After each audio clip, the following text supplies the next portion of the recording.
quanto mais profundo for a estrutura, maior será o seu valor. Veja, nós temos a tendência de olhar apenas para a estética das coisas e não para o seu real valor. Por isso não perca a esperança, porque Ele está investindo em você e na sua estrutura, de dentro para fora.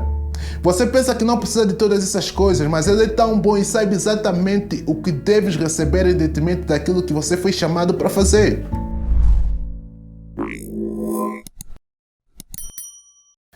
Quando o anjo veio a Gideão, encontrou ele junto ao tanque de prensar uvas. Este tanque o lugar onde as uvas são esmagadas. É ali onde elas são prensadas, até ficarem sem casca. Esse aqui é um detalhe muito importante. O que está debaixo das cascas é que faz dela importante. Nós conhecemos essa parte das uvas e gostaríamos de aprender um pouquinho mais disso das pessoas. As uvas são prensadas por si só e se tornam vulneráveis. E dali saem coisas sutis e incríveis. Por isso é que elas são as únicas. Imagina o que é estar acostumado a ser como anjo e de repente Deus diz que você tem que despir-se de si mesmo, da sua glória, da sua honra, da sua glória pré-existente, da sua omnipotência, omnisciência, sua omnipresença, e humildemente descer para se tornar em algo frágil, encontrar uma virgem a fim de se transformar num homem. Veja, você pensa que o real esmagamento foi na cruz, mas isso começou na transcendência de Deus para homem. Quando Deus se tornou homem, podou-se a si mesmo de todos os benefícios da divindade. Pela primeira vez, em todas as eras, em todas as épocas, em todos os tempos, pela primeira vez, Deus tocou uma cesta. Como Deus, Ele nunca cochilou, mas Jesus teve que dormir no convés do barco. Como Deus, Ele estava em todos os lugares ao mesmo tempo, mas Jesus teve que atravessar de um lado para outro. Deus nunca teve uma jornada e Ele estava ali. Todos os benefícios da divindade Jesus deixou para que pudesse se tornar um simples humano. Deus encarnou-se. De sua maravilhosa realidade, Ele entronizou-se dentro de uma cela de carne. A mesma coisa que odiava, que desprezava, a mesma coisa que Paulo diz que é inimizade com Deus, Jesus ajustou-se a ela. Essa foi uma experiência esmagadora, o que significa que agora poderia ficar irado. Mais à frente a Bíblia fala que Jesus ficou irado. Mas Deus, o Pai, nunca poderia irar-se. E agora sabe o que é estar irado, sabe o que é ficar cansado e sabe o que é ser traído. Por isso é que sempre que fores orar, nunca carrega um sentimento que Ele não conhece. Ele pode sentir-se tocado pelos sentimentos das tentações das nossas enfermidades em todos os níveis, como se não tivéssemos ainda em pecado. Ele nunca tinha feito isso antes, pelo menos não antes dele saber o que é ser humano. Quando Adão pecou, Deus fez a primeira pergunta: onde estás, Adão? Esse foi o dia que o professor voltou para a escola, porque Adão tinha caído e Deus nunca caiu. Adão caiu no pecado e Deus nunca pecou. Por isso é que quando ele diz onde estás, não é apenas uma mera localização geográfica, ele já vai tentar senti-lo. Então Jesus teve que descer e se tornar o segundo Adão. Na visão de Deus existe dois Adãos. O primeiro Adão e o último Adão. E todos nós viemos de um ou de outro. Se eu nasci do primeiro Adão, eu nasci em pecado, em dureza e iniquidade. Mas se eu nasci do segundo Adão, eu sou o que Jesus diz: Nicodemos, você tem que nascer de novo. Porque esse é o tempo. E eu sou um ser nascido em Cristo. Então eu sou um ser livre da maldição, da lei, do pecado da morte.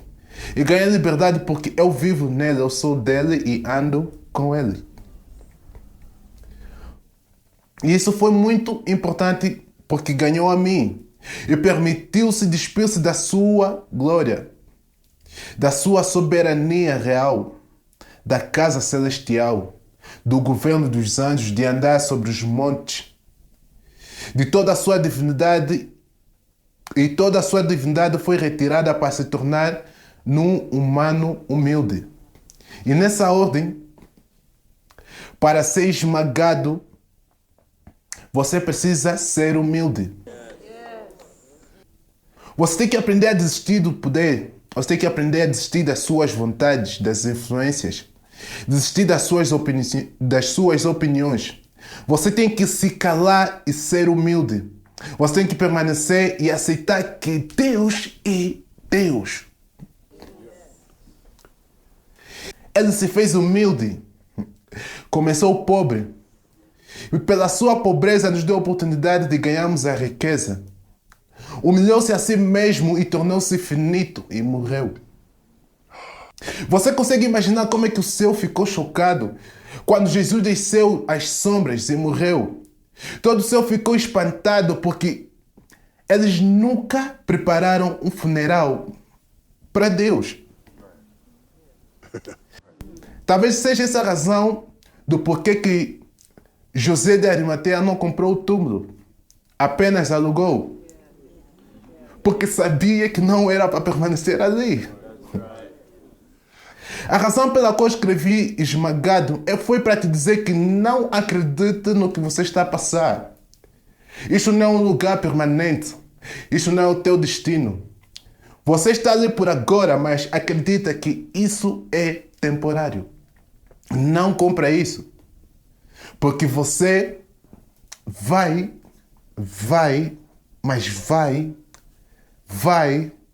renascer. Não se prenda a essa dor, nem ao sofrimento, nem à agonia. Não se entrega à sepultura, à depressão, ao suicídio, à solidão. Não é para ficar ali. Isto é por empréstimo. Porque pela manhã você vai sair dali.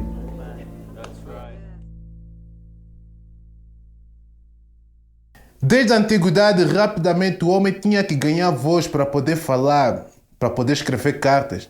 Então, para poder discursar, para se tornar alguém. Isso gerava questões ligadas ao que deveríamos fazer para nós termos validação, coragem, identidade. E falo de questões profundas que vêm no coração do homem como: quem sou eu? Qual é o meu propósito de vida? Como é que eu vou definir sucesso se eu não sei o porquê que eu estou aqui? Eu posso dizer que estou ocupado, mas como é que eu vou dizer que sou bem-sucedido se eu não vivo daquilo que eu fui nascido para fazer? Por que que eu estou aqui?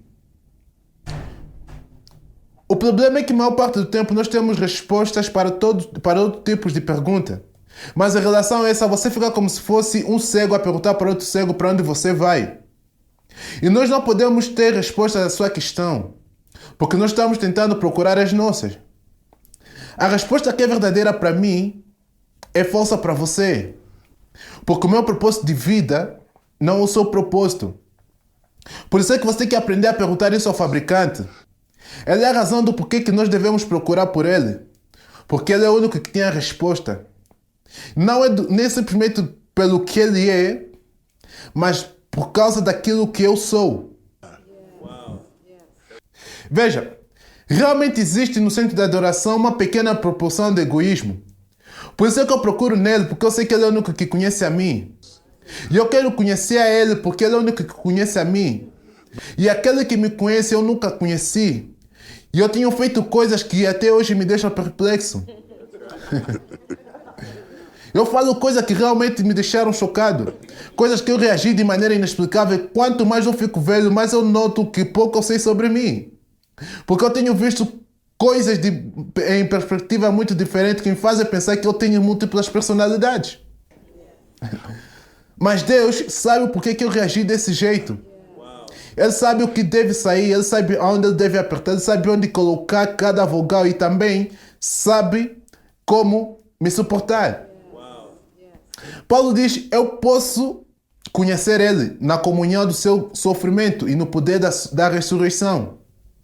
E diz mais que eu posso aprender com ele porque ele é quem me conhece. Ele diz que eu procuro a Deus porque ele me conhece.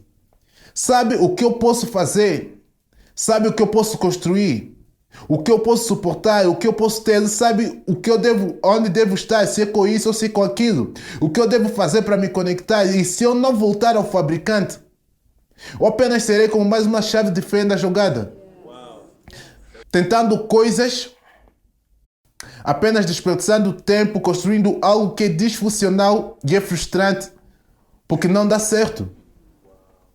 A única razão de voltarmos para Deus é porque Ele é o Mestre.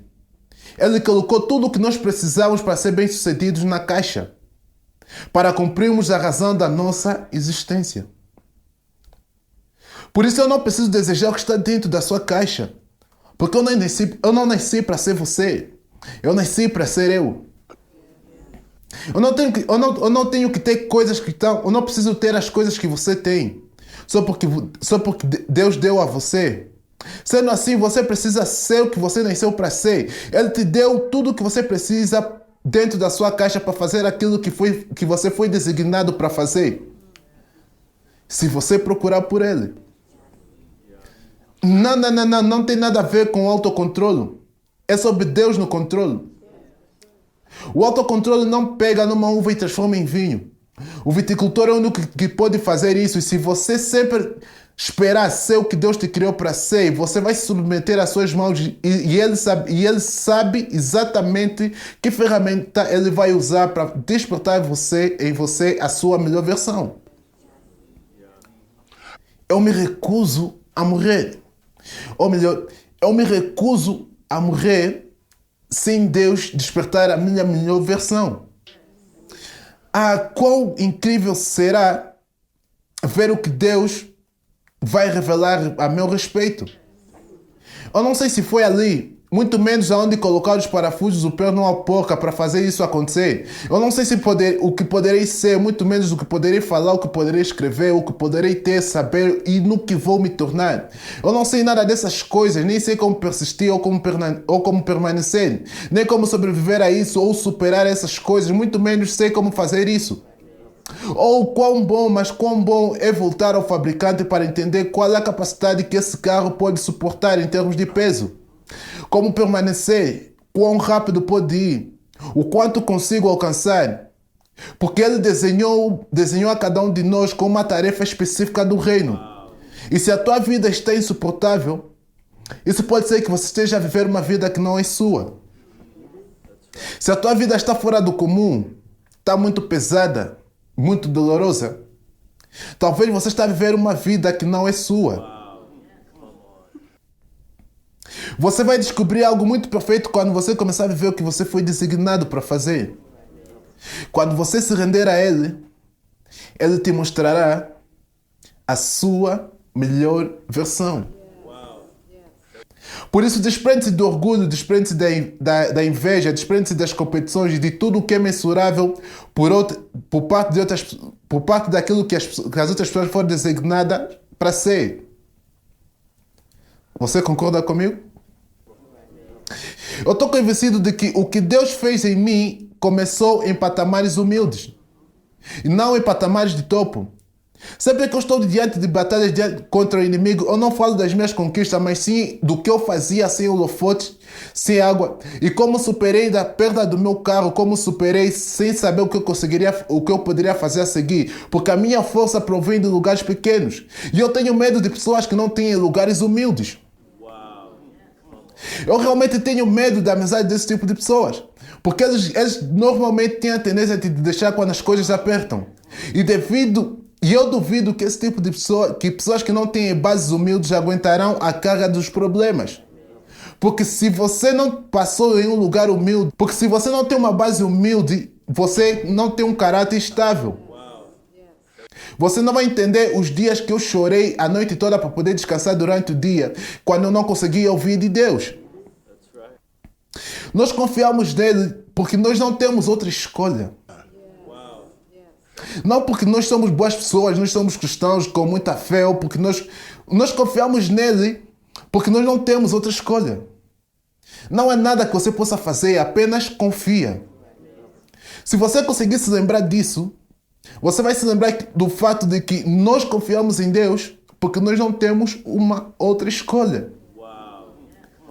Por isso, sempre que você quiser dedicar muito ou pouco tempo a tentar lutar por si mesmo, você vai perceber que você sem Deus, você não é nada. Que nós somos um vaso, que você é um vaso sem um oleiro, que você é uma uva sem um viticultor, que nós precisamos deles à medida que ele dirige os nossos passos para nos lapidar e de retirar o que está escondido dentro de nós para fora. Por isso não perca a fé. Ele chegará no momento certo. Esse é o único indicador de que o mestre trabalha e é assim que ele revela os detalhes.